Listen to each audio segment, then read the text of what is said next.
Sup? Before we get started, disclaimer, I was in a car accident recently, and this is the result. I am in excruciating pain.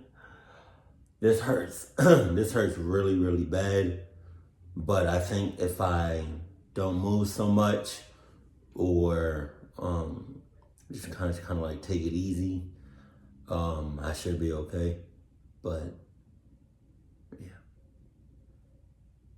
Sup though. It's been kind of hard because I was in high school when this incident took place. right. I lived in a suburb where modes of entertainment were less. There was a small pub, a shopping complex, and a single-screen movie theater for the entertainment of young minds. I, on the other hand, was a loner because of my confused sexuality phase. I couldn't gather the courage to open up to my parents about being gay. Hence, I cut myself off. Yeah, I remember back in the day, long time ago, when the gay used to mean happy. I remember that. What happened to that? You know? Gay used to mean happy. Now, you say, hey, I'm gay, they be like, oh, you like dick? No, you like pussy.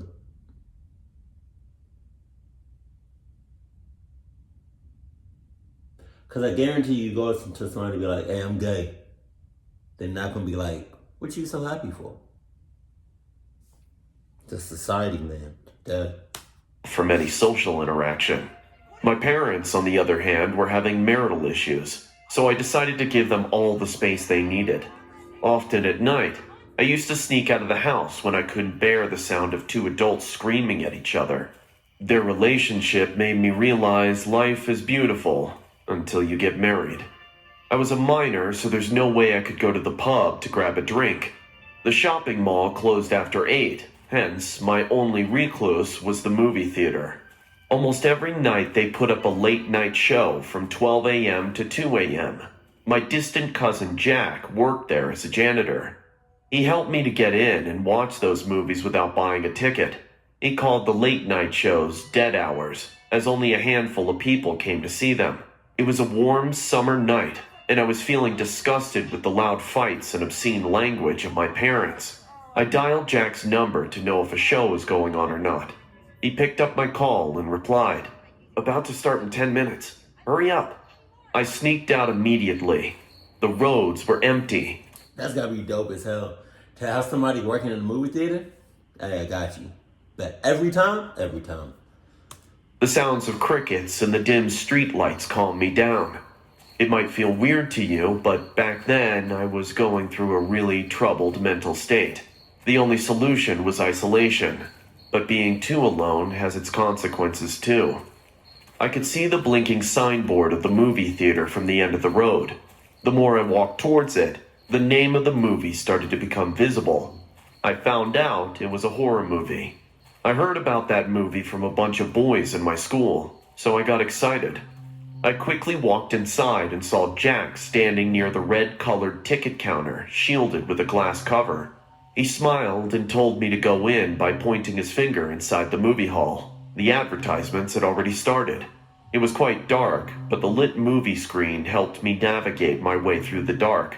I didn't want to be bothered, so I grabbed a corner seat from the second row. Apart from me, I could see a couple making out in the front row, and two other individuals scattered in the big theater.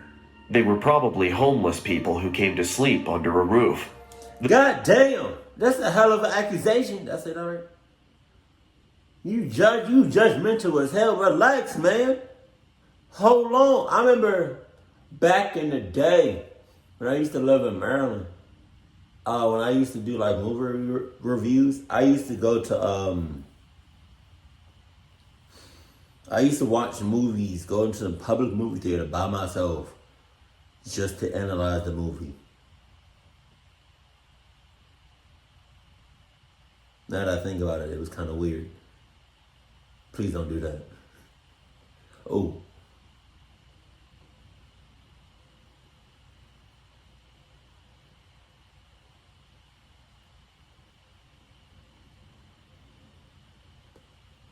It was a kind of a fart. It was a weird fart. I don't know how to explain it. Movie started and I took out a pack of cigarettes. This movie theater was never in its best shape on weekdays, that too in such odd hours. You can just smoke or drink, and no one cares. Wow. Once I saw a guy doing meth sitting in the front row. God damn. I watched the movie on the screen and he saw a movie in his mind. I was already in deep shit, so spending night after night in such an unsafe environment never got me worried. I just put my hoodie on and fired up a cigarette. There were small air vents built up in the corners near the last rows, so it made an ideal spot for me to smoke in peace. The movie started and I was hooked on it. I was watching attentively while smoking. After a point of time, I realized I have to put off the slow-burning cigarette butt. I had no intention to burn this place down, so I took my eyes off the screen and started to put it out with my sneakers. Suddenly, I heard heavy breathing and I looked up to follow the sound. A man was sitting at the left side of the middle row and watching me. Because he sat in the middle, it was possible to see his face. He had a very disturbing stare, as he could see through me. Not just that, but his breathing didn't feel normal to me. His bony face had no blood, and there was something wrong with his right eye. It was twitching at times in a very creepy way. He smiled at me for no reason, and I knew this was just another meth head. I ignored him and started watching the movie again. I thought he would pass out on his seat, so it's better to avoid him. God, I wish he passed out. Wow. A moment later, out of curiosity, I looked back at him again. But this time, I saw an even more filthy sight. The man's mouth was open, and he was... He ready for you. He ready for you. Go ahead and meet him in the bathroom. I would say freshen up. You know, give yourself a good, a minute or two. Go and freshen up. Get the pack of Trojans ready. Cause he coming for that ass. Pause. Drooling like a dog. I can't even explain how disgusted I felt. Drops of saliva were all over his chin. I felt like I was going to puke on the floor. But as I said, I've spent night after night in this doomed place, so I got my shit together and returned to the movie. I thought that I'm not the only one inside this movie theater. Also, my cousin is outside. There's no way this man could cause harm to me. I took out a beer can that I stole from my dad and started sipping from it. In the next 5 minutes, I had the worst experience of my life that still scares me to go to a movie alone. I don't know what got inside that drooling dude, but he got up trembling like a corpse and started to change seats to get closer to me. But the fact that you're still there baffles me. It baffles me. The fact that you're still there. Man, I tell you what though, all them other people that was in the same movie theater as you got the right idea, because they got the hell out of there except for you. His breathing got way more intense, like he's dying to get close to me. I was so shocked and freaked out that I forgot to move. My ass. The man slowly crawled over the seats like a zombie, while stretching his arms towards me and exhaling all the air in his lungs. He was probably 3 rows away from me when my cell phone buzzed and I got up screaming, "Get away! Get away from me!" Now you say I that? jumped from my seat and ran towards the exit door. While crossing the front row in a hurry, I tripped over the couple who were busy on their own, and it resulted in a huge brawl. The boyfriend got up and grabbed my hoodie to teach me a lesson. I tried to explain this to him, the situation, but he was being the alpha male at that point. Alpha male, my ass, get the hell off of me. I would do the absolute most, but my wrist. Get off of me! I would have physically turned his head. Look, nigga. Look at that. Look at that. Look at that. Look at that. Let me do it again. He looking at me. Turn your head. Look at that shit. I knew I was going home with a black eye and maybe some bruises, but as he lifted his arm to punch me, his girlfriend screamed in terrible pain, and the lights were on. We all saw the man was sitting on the floor near us and biting the girl's left leg with his rotten teeth. Jack rushed in and the 2 other homeless men woke up.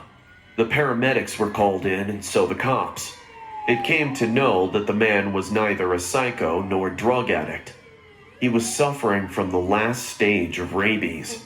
There's no doubt he lived in the streets and not in very hygienic circumstances. The paramedics found a bite mark probably caused by an infectious street dog on his right arm.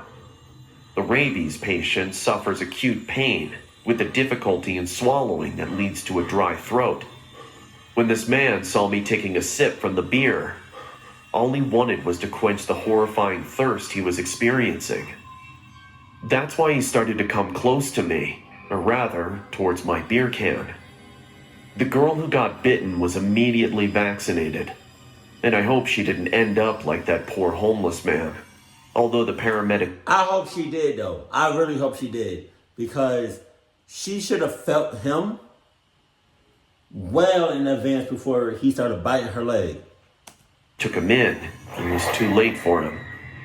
He passed out in some hours, and I came home with a freaking scary memory that still haunts me at night. Hey guys, I see many of you commenting on my videos that this channel deserves... I forgot he did this. But I also see the percent of people who watch my videos aren't actually subscribed to the channel. So, if you like the content, want to support my channel, and want to see this channel reach 1 million subscribers, or maybe 500,000 subscribers, then go ahead, subscribe, and hit the bell icon.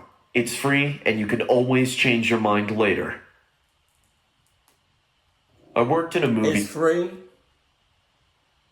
and do not change your mind later. ...theater at the beginning of my struggling years. My job was to serve snacks. Hence, I spent most of the time behind the counter. I joined as a replacement for another girl who used to work there before me. There was another girl named Corey who worked along with me. She was sweet and jolly. We became good friends in no time. Apart from us, there were 3 other guys who worked as maintenance staff. There was this one guy named Sam who was a big flirt. I saw him flirting with Corey, and she too definitely had a crush on him. Because every time he looked at her, she blushed like a red rose. Anyways, one day I was cleaning the popcorn machine when I noticed something sparkling under it. I crouched down and picked it up from the floor. It was a silver bracelet with a small red heart attached in the middle. Sus. It obviously wasn't mine, so I thought maybe it's Corey's. When she arrived for work, I showed her the bracelet. Hey, you must have dropped this last night. I found it under the popcorn machine. That's not mine. Oh, I see. It was Jillian's bracelet. Who's Jillian?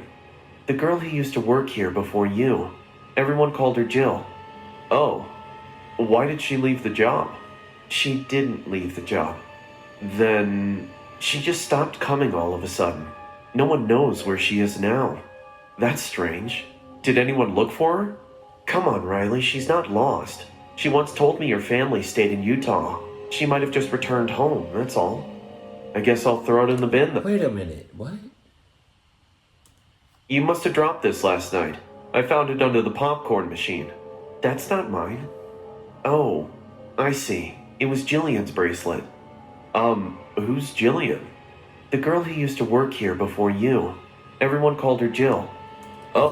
Okay. The girl who used to work here. Hold on. Why did she leave the job? She didn't leave the job. She used to work here. Now she doesn't. And you talking about why did she leave? And she didn't leave. What the fuck? Then she just stopped coming all of a sudden. She just stopped coming. That sounds like she left the job to me. What the fuck you talking about? No one knows where she is now. That's strange. Did anyone look for her? Come on, Riley, she's not lost. Yes, she is. She once told me your family stayed in Utah. She might have just returned home, that's all. I guess I'll throw it in the bin then. Yeah, whatever. We got back to our work, but I couldn't stop thinking about... That was just a weird conversation to have. That was just weird as fuck. This girl, Jill, why did she stop coming all of a sudden? Even though I thought about throwing it, I ended up keeping the bracelet with me. After the end of the shift, Sam came asking for Corey. She was out to pick up some supplies, so I was watching the counter for her. Did she tell you how long it would take? No, but she'll be here soon. You can wait here. Well, I'd love to do that anyways. So what's your deal? Sorry? What do you mean? You know, you're like the shy girl and also too pretty to make the first move. Can you believe this guy? It hasn't been 5 minutes since we met, and he already started flirting with me as well. His cheesy pickup lines made me feel, but it's hard to be rude to someone who's praising you. I smiled and said, thanks, but I'm not like that. Seems like we need to spend more time together tonight. Oh, no, I'm good. I'm good. I'm all right. I'm good. I'll get your weird ass out of here, my clever. Each other well, huh? Sam! What are you guys talking about? Nothing. Riley told me to wait for you here. That's all. Huh. I see.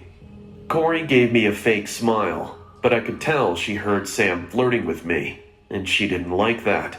I didn't want to give any wrong signals because I wasn't interested in her guy at all. I said in a calm voice, I'm gonna go home. You two have fun now. And left immediately. I turned back to see their reaction, and I saw Corey getting all mushy again with Sam. What does she see in this jerk? After coming home, I went to the basement to wash my clothes. I was about to put my pants in the washing machine when I noticed Jillian's bracelet hanging from the pocket. I almost forgot about it. That entire night, I kept staring at the bracelet and thinking about Jill's mysterious disappearance. Due to lack of sleep, I woke up late and reached work late as well. I saw a rush on the counter and Corey managing everything single-handedly. I felt really ashamed of my irresponsibility and joined her immediately. Sorry, Corey, I woke up late and it's okay. Remember, we're friends. Relax, Riley. She was a sweetheart, and it wasn't just one time she covered for me.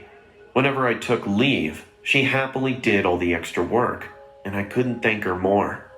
One day I went to throw wastages in the dumpster. It was at the back of the movie theater. I was emptying the waste when I heard footsteps behind me. I turned around and saw Fred coming towards the dumpster with his mop. Fred swept the floors of the movie theater. He hardly talked to anyone. Our eyes met and I smiled out of courtesy. He smiled back and started cleaning the back area. Fred has been working here for a long time. Suddenly, an idea came to my mind. I walked up to him and asked, Hey, do you mind if I ask you something? Go ahead. You knew Jill, right? Who? Jillian, the girl who used to work. Fred looked at me with surprised eyes and said, Do you know where she is? I wasn't expecting this question at all, so I kept staring at him with an even more confused face. No. Didn't she return home? Maybe. Why are you asking about Jillian? Do you know her? No, not exactly. I just found her bracelet the other day. I showed Fred the bracelet, and his eyes lit up in anger. That son of a bitch played with her feelings. What? Who? Sam. He's the main reason Jill left her job. Saying this, Fred bolted out from there, and I stood there in shock. So, Sam flirted with her too. This guy is desperate. Did he hurt her? So many questions were going in mind, and I had no answers. I decided to confront him and get the actual truth. I walked to the counter and saw Corey standing there laughing with Sam. As soon as he noticed me, his eyes shifted at me, and a mysterious smile appeared on his face. Hello, beautiful. Sam, I need to talk to you. Sure, I'm free for you anytime. Corey's face turned sad. I could tell she got really upset, as Sam gave me all his attention suddenly. She didn't say anything, just walked away quietly. Sam doesn't bother about this at all, and kept smiling at me. I uttered to myself, Girls are like toys to you, huh? I'll teach you a lesson this time. Hey, what is it that you wanted to talk about? Not here. Can we meet somewhere else? Sure. We can meet at my place tonight. No, around 9 o'clock? Damn. Okay. Text me your address. I'll be there. Sam left with a big smile on his face. I was about to head home when Corey came to me and said, I didn't know you had a crush on Sam. It's not what you're thinking, Corey. Well, if you want, I would definitely move out of your way. No, you're thinking it wrong. I told Corey everything I heard from Fred. She became shocked as well. She told me she had no idea Sam is that kind of guy, but I knew he was the evil one. After dinner, I went to Sam's house. I was ready to dial 911 if I saw one wrong move. I knocked on the door and waited. A minute went by, but no one answered. I pushed the door slightly, and it slid open. The house was in complete darkness. So what the hell would you go in there if it's in good? What? If it's in complete darkness, why the hell would you go in? Sam, where are... Shit. I woke up with a throbbing pain at the back of my head. As I opened my eyes, I witnessed a shocking scene. Sam was tied to a chair. He was bleeding from his nose. What's happening here? Sam, who did this to you? All of a sudden, I heard a humming tune, and Corey came out in front of me. Wait a minute. What are you doing here? There's so many... Holy shit!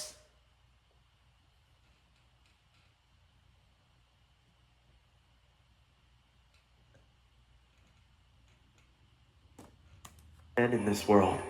Why do you women keep chasing mine then? What?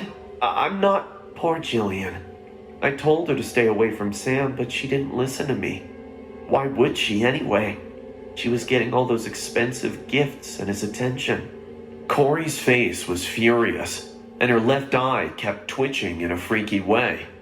All this time, it was her. She's the one behind Jill's disappearance. I couldn't believe it. She walked towards Sam and slapped him hard, saying, "And you selfish men, one woman will never be enough for you, huh? Fine. I will go to any extent to make you mine. I've finished Jill, and now it'll be Riley." She then took out a spanner and started to walk towards me. "I'll beat you to death. I thought we will be good friends, but you too wanted to take what's mine." I knew she is a psychopath, and no matter what I say, she won't stop. People like her believe what they want to believe, but I wasn't ready to die at the hand of a freaking obsessed psycho. She lifted her hand to stomp me on the head, and I kicked her on the leg. She fell on her face, breaking her nose.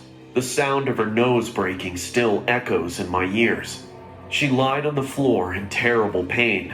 Sam and I somehow freed ourselves and called the cops. Cops arrested Corey for the charges of attempted murder and the murder of Jillian. Jillian's body was found in her basement. She had multiple stab wounds with "slut" engraved in her forehead with a sharp knife-like object. I never thought Corey could be so cruel and ruthless, and that's what scared me the most. We will never know from a person's face what devilish deed is lurking inside their mind.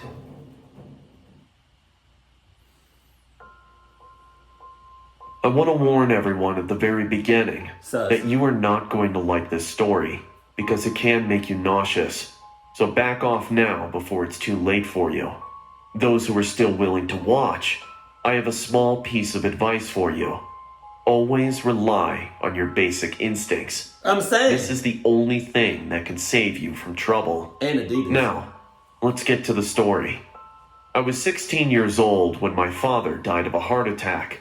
I lost my mom at a young age, and I was the only child with no other relatives than my grandma. She raised me, and somehow I finished high school and inherited my dad's farming business. I could have left for the big city, but the memories of my childhood and parents made it difficult to go away. Also, my grandma died when I became 18, and I've been my guardian ever since. Losing so many close ones and inheriting big responsibilities were too much for my young shoulders. My father's business was enough for me to have a sustainable lifestyle, so I didn't look for any other option of earning. Even though the work pressure was a lot, I liked being my own boss at the end of the day. My entire week went by working on the farm. It was the weekends that I looked up to. Every Saturday night, I went to the local bar to drink as much as I wanted. One weekend, I was sitting at the bar chugging a mug of cold beer when someone spoke from a close distance. "Hi, I'm Nina. Do you mind if I join you?" I saw an average height girl standing near me. She had Hit that blue vibe, God, wow. Those blue, very dark, not dark, like deep ass ocean, colorful, almost fake blue eyes. Nope, not. And redhead? No. red curly hair that made her look enchanting and wicked at the same time. Her eyeballs were excessively blue, making it difficult to maintain eye contact for long. Sure. My girlfriend ditched me for a rich guy and moved out with him after high school. Since then, I haven't been with anyone, so I thought I might get lucky tonight. I won't deny I wanted to find someone too. We started drinking together and had some casual conversation when she suddenly got up and came right at my face. I got a bit startled at first, but then she whispered into my ears. I would have been like, back the hell up. Stiff armed that motherfucker. Some good stuff. Want to smoke up? Oh, no. I've smoked occasionally with my friends, but at that moment I thought, why not? Anyways, I have no rush to go home. But I don't think this is the right place. Just don't want to get in trouble. Relax, I know a good spot. Let's go. We came out of the bar and sat on my motorcycle. The girl sat behind me. She kept giving me directions. After 10 minutes, we got onto a dusty road amidst the deep woods. I took a left turn and she pointed out to a building behind the bushes. I saw it was an old, abandoned movie theater. The theater was so old that I could see worn-out posters of Whatever Happened to Baby Jane stuck on its bulletin board. Whoa, this place is older than my dead grandma. I come here often when I want to be alone. This used to be a famous movie theater, but a terrible fire broke out, and everyone died inside while watching the movie. God damn. The idea of getting high inside a burnt-out movie theater didn't appear thrilling to me anymore, especially when Nina told me people died in there, but I couldn't leave her and return home. Come on, let's go. She started to walk inside, and I reluctantly followed her. I turned on the flashlight on my phone, but Nina casually walked in the dark, as if she was in her own house. Walking down the halls of the theater gave me chills. Broken glasses and dirty rags were scattered here and there. The old ticket counter was covered in thick layers of dust, changing its color forever. There were framed posters of some of the oldest movies still on the walls. Some were still readable. Nina stopped in front of the door and looked back at me. A weird smile appeared on her face. Look, all I'm saying, those some gray ass doors. Gray doors? Creepy pasta? The kids? She said, "This is my favorite room here." Oh no. Come on. Favorite room? How could this place be someone's favorite? Nina's behavior started to creep me out. She pushed the door and we entered inside the huge movie hall. Burnt, broken chairs were all over the floor. The big white screen that once showed God knows how many films stood there like a dirty old rag. Can you imagine how many people have been here? Yeah, and also died here. We sat down on 2 chairs, which were moderately in better condition than the others. Nina lit up you-know-what, and we started to smoke. I was already drunk, and after smoking, I got really high. But Nina seemed completely fine. I wanted to kiss her, but it would have been too rude if I did it without her permission. So I waited for her to make a move. The more I waited, the more my vision started to blur. Having fun? Oh, this is some strong shit. Aren't you feeling something? Nina's face started to become diluted in a very freaky way. I knew I am too high, and this is all my imagination. But suddenly, She stood up and started looking around like someone else has entered this place. What is it? Is someone here, Nina? She started to panic and tremble in fear. I had no idea what was happening, so I just sat there like a stone and watched her crazy behavior. She jumped from her seat and sat on the floor holding her hands in a posture of praying and screamed, "Look, I've brought him to you. Oh no! Please give me the powers." Who are you talking to? What the hell is this? I'm saying, please accept my offering. I would have ran. I would have hauled ass. As soon as she started praying, I would have hauled ass like a mother clucking.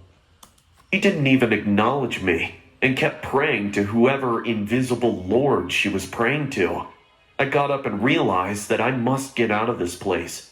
This woman is crazy. She is not what I thought her to be. I started to walk away when Nina grabbed my t-shirt from behind and said, "Where do you think you're going? They're all coming to get you. I spent years in awakening them, and now they want their offering. Soon their powers will be all mine." As soon as she said that, I heard terrifying screams rising from every nook and corner of the movie theater. It was as if hundreds of people screaming in excruciating pain and pleading for help. Their screams numbed my ears, and Nina started to laugh like a maniac. A smell of burning flesh made the air heavy and started to choke me. All I wanted was to get the hell out of there and never come back. But something unexpected happened. Nina suddenly stopped laughing, and I saw her face changing color like she was scared. "Why aren't you taking him? I brought him for you. What is..." But before she could finish the sentence, her body caught fire. Okay, but the fact that you're still there and you didn't run yet?